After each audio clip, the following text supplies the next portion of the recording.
இங்கே பார்த்தீங்கன்னா மேலே 3 38 வருது. இதுதான் ஏ க்யூப்னு எடுத்துக்கலாம். இதுன்னு இது பி க்யூப், இது சி க்யூப், இது வந்து 3abc. ஓகேவா? இது வந்து ஏ, இது பி, இது சி. அதாவது A cube, B cube, C cube minus 3abc. இதுக்கு வந்து ஃபார்முலா இருக்குது. அந்த ஃபார்முலா வந்து அப்படியே சப்ஸ்டியூட் பண்ண வேண்டியதான்.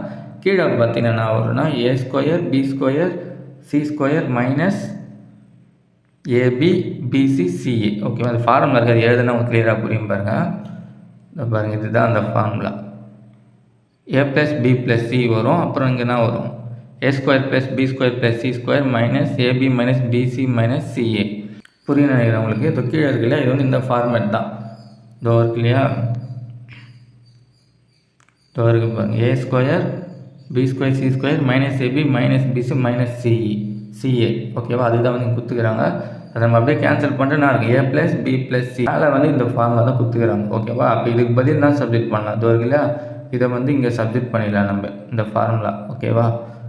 மேலே வந்து இந்த ஃபார்முலா வந்து இங்கே சப்ஜெக்ட் பண்ண ஆகிடும். இந்த கீழே இருக்கிறது இதுவும் கேன்சல் ஆகிடும். ஏ வந்து 38, பி 34, சி வந்து 28, 3 ஆட் பண்ணி நான் வரும் 100 தான் வந்து ஆன்சர். இந்த கொஸ்டின் பேப்பரோட மற்ற சம்ஸை பார்க்கணும். டிஸ்கிரிப்ஷனுக்கு பிளேலிஸ்ட் செக் பண்ணி பாருங்கள்.